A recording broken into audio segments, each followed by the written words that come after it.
కృష్ణా జిల్లా మచిలీపట్నం కలెక్టరేట్ వద్ద ఉద్రిక్తత చోటు చేసుకుంది. టిడ్కో ఇళ్లకు సంబంధించి 250 కోట్ల రుణమాఫీ చేస్తామని ఎన్నికల ముందు గుడివాడ ఎమ్మెల్యే వెనుగల రాము ఇచ్చిన హామీలు నెరవేర్చాలని లబ్ధిదారులు నిరసన చేపట్టారు. 10 లక్షలు కట్టినప్పుడు ఫ్రీగా ఎలా ఇచ్చినట్లు అని లబ్ధిదారులు నిలదీశారు. ఎన్నికల ముందు ఇచ్చిన హామీలు నెరవేర్చి తమకు న్యాయం చేయాలని బాధితులు డిమాండ్ చేశారు.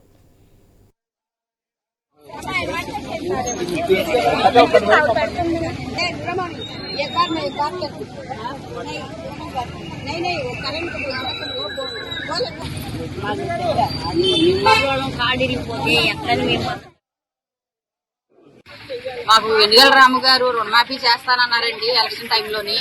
ఇప్పుడు ఆయన 6 నెలలు గడిచిపోతుంది, ఇప్పుడు వచ్చి రుణమాఫీ చేయలేదండి. బ్యాంకు వాళ్ళు మట్టుకు బాగా ఒత్తిడి చేస్తున్నారు, తాళాలు అయ్యేస్తాం అంటున్నారు.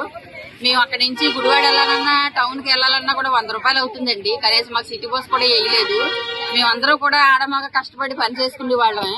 చాలా ఇబ్బందులు గురవుతున్నాం. అక్కడ బ్యాంక్ వాళ్ళు ఒత్తిడి అవుతుంది. కనీసం రాము గారిని కలుద్దామని పార్టీ ఆఫీస్కి వెళ్ళినా కూడా మమ్మల్ని అసలు కలవనివ్వట్లేదు. రాము గారు చెప్పారు రుణమాఫీ చేస్తానని, ఇప్పుడు దాకా ఏం చేయలేదు సార్. మీరు కలెక్టర్ గారికి వెనుక పత్రాలు ఇవ్వడానికి వెళ్ళాం సార్. మా గోడిని ఏమాట మీరు రుణమాఫీ చేయాలని కోరుకుంటున్నాం.